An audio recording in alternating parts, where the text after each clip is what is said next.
Hey Mike, what went into you guys trading 32 tonight?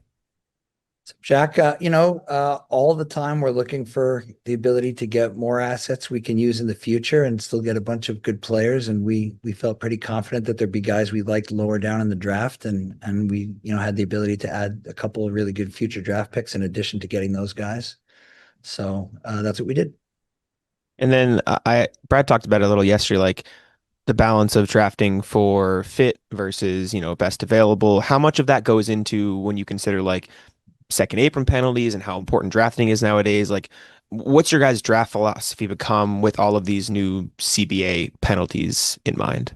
I don't think our draft philosophy has changed that much relative to the CBA. The draft pick contracts tend to be relatively small relative to the rest of your cap. So most of the time we're looking to get the guys that we think will be good contributing NBA players, particularly later in the draft. Most people aren't that. And so we're looking for the guys who are.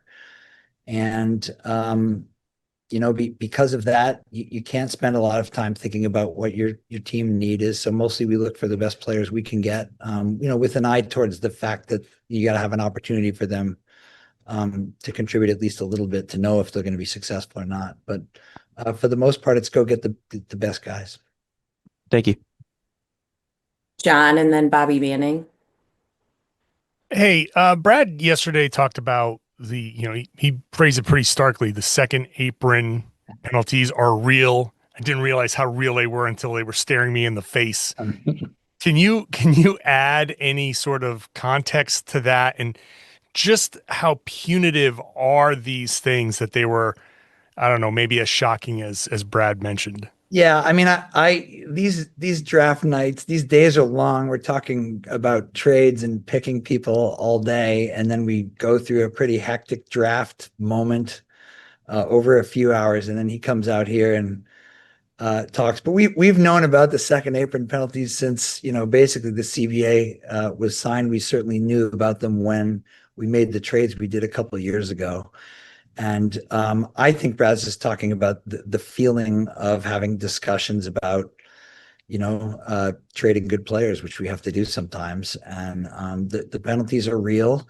It's, you can lose your future draft picks. They can move down, that they can be frozen and then move down to 30. That's a big deal because you use those to go get good players a lot of the time, in addition to just using them to pick.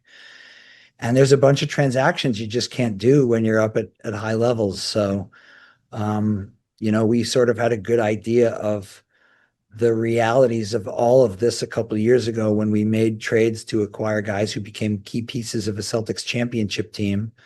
Now we've reached the point where we have to think about what to do moving forward.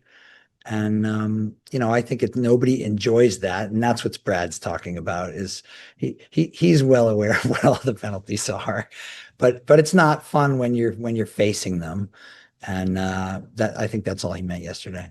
Okay, and is there any I guess advantage to being kind of like that first wave of teams to have to deal with this, uh, insofar as that you are the ones that have to kind of lay the blueprint out, and then when it's your turn to kind of capitalize on other teams, you kind of know what might be coming more than maybe some of these other teams. Yeah, I get where your question's coming from. I mean, I think the first thing I'll say is there was a period of transitional rules the last couple of years as these rules got phased in, and we sort of realized where we were a couple summers ago that we could take advantage of the situation with the assets we had and the salary situation we were in and the quality of players we already had, and could make a jump sort of before the rules got as punitive as they were going to get. And that was a very conscious decision at the time, and it worked. So we feel good about that, obviously. But I don't we don't spend a lot of time thinking about, the cycles of other teams, except insofar as it affects our ability to go compete for the next Celtics championship, which is what we're always about here. So I don't know that there's an advantage to us sort of going first. I get the spirit of the question, but I'm not sure that there's much to that as much as there was a good moment to seize, and I think we seized it, and there's a banner that'll be here forever because of it. And we're working towards the next one now. Thank you. Hey, Mike, I'm curious, is there a certain threshold you guys feel like you need to get to salary-wise this offseason, or that you've been asked to get to from a tax standpoint, from a apron standpoint? Like, is there something you have in mind there in terms of a number you have to get to? Hey, Bobby, no, there's not a specific number. It's just a matter of putting ourselves in a position where we think when, as Brad said last night, when Jason's back fully healthy, we're ready to go, trying to get that next banner. And Some of that has to do with the cap rules. Some of that has to do with assets we have. Some of that has to do with the players on the roster. We take all those things into account and try to build the next championship team. once you get below that second apron, threshold there and put yourself in that position, you're talking about the extended flexibility you have there. Do you feel like, given where it looks like you guys are right now, that you can make potentially other moves to put you in a position to compete this year? I think we're always trying to compete with the guys that we have. Brad did mention last night that our first team All NBA players in the boot. Mm-hmm. And so that's a real thing. And I think you got the update from him last night on that. But having more flexibility is always useful in these things. We have made a key part of our philosophy is to be opportunistic about opportunities that come along. And so depending on where we end up and what moves we make, obviously you guys know I can't talk about some specifics of things, but depending on what we do, we'll try to put ourselves in the most opportunistic position to take advantage of other opportunities as they come along. I know that's kind of a boring answer, but that's really how it works. Bobby and then Mark.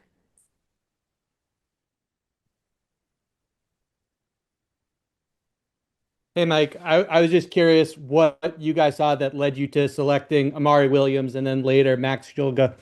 Yeah, so Amari, he's one of the best passing big men in college for a long time. He's an elite rebounder. He's a great guy. He had a wonderful career at Drexel and then stepped it up another level at Kentucky. When you meet him, you'll see he's got just an enormous wingspan. And as you'll see on the court, if you haven't seen already, he's got incredible vision. And those things are just key abilities in the modern NBA. Your big guys have to be able to do all sorts of things. We sometimes we play through big guys at the post. With the guys we have had on our roster, and Amari should fit into that pretty well. And then Max is a tough guy who can handle and shoot, and elite toughness.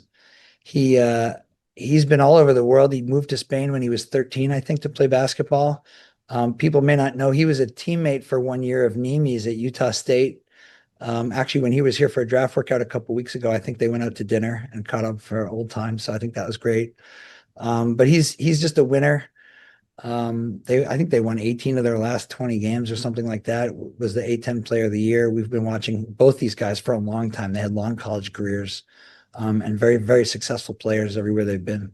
So, we'll see how they do at the next level, but they're both just really, really successful winning college players. And as you guys regain flexibility here, you gained multiple future second round picks tonight. How important is it to just continue to build out that draft capital?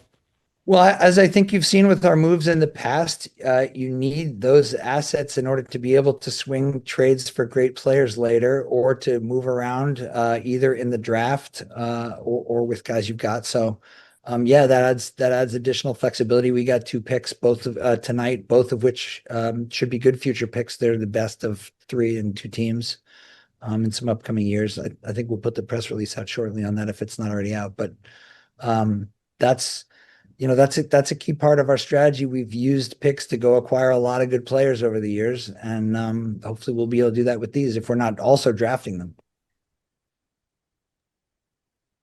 AZ, in your first answer, you were talking about adding the assets that you just mentioned, but also being able to get guys that you guys wanted later on. What made you feel comfortable that these guys that you wanted would be available in the range of the picks that you received? Well, you never know exactly which guys are going to be available at which pick. But we've got a big list of guys we like, and we have some sense of where they're going to go, and we're in touch with their agents who also have some senses of which teams like them and don't like them. And so you put all that together and you say, okay, if we move down or up to this part of the draft, who could we probably get?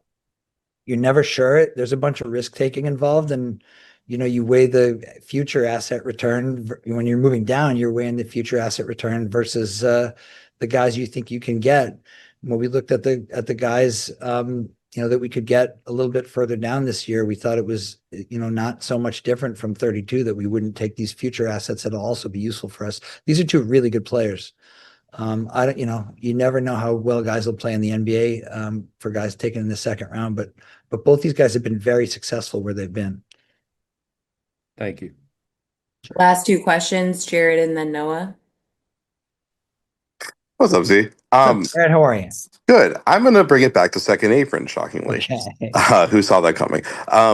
You mentioned you won a championship. That is true. Right. And I'm wondering, the second apron was designed, it seems, to kind of shrink these windows at 2 or 3 years. And I'm wondering, now that you're on the downslope of getting out of that, how does, just, I guess, as a emotional decision maker who tries not to be too emotional, how does the fact that you won the championship help grease the skids to getting out of the apron, and how does that affect your decision in the future to climb back into that second apron one day?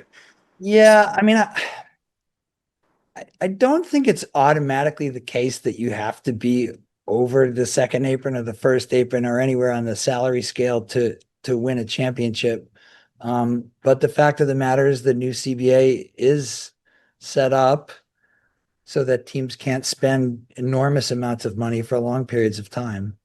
And so you guys mostly know I'm a Celtics fan and have been for a long time, and you never like to see each year's its own year, but you have a group of guys and they win, and that's the best. And when it's not this, it's almost never the same group of guys 2 years in a row.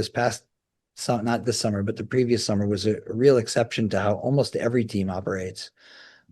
So, anytime and I've been through a lot. This is my 22nd season with the team. We've seen a lot of good players come and go over that time, and some you get to know better than others, and it's sad when they leave. But so there's a bit of wistfulness always when guys move on. But at the same time, the rules are the same rules for everyone. And, we've got a lot of good players here and a lot of good assets here. And we feel like we'll be set up to compete really, really well in the near future.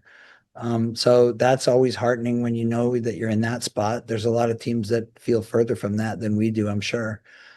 So that's exciting, particularly when you're working for the team. It's always exciting to think about the future possibilities. And the draft night's like the perfect example of that. It's the embodiment of that. You get these guys at the start of their careers, and they're so excited to get the phone calls and come in and see everyone and meet everyone and be a part of this really, really special thing we have here. So that sort of tempers any sadness you have of the season ending. However it ends, for most teams, it doesn't end with the championship.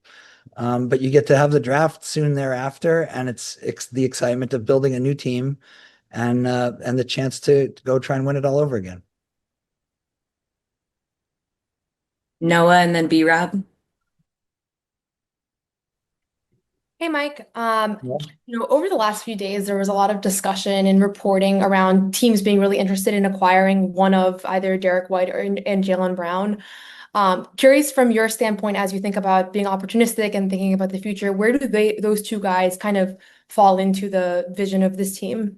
Those two guys are really, really great NBA players, and there hasn't been anything close to serious about trading them. And so I'm not sure where all this reporting came from, but those guys are key parts of our team, and we're lucky to have them here. Yes, thank you. Sure. Hey, Mike.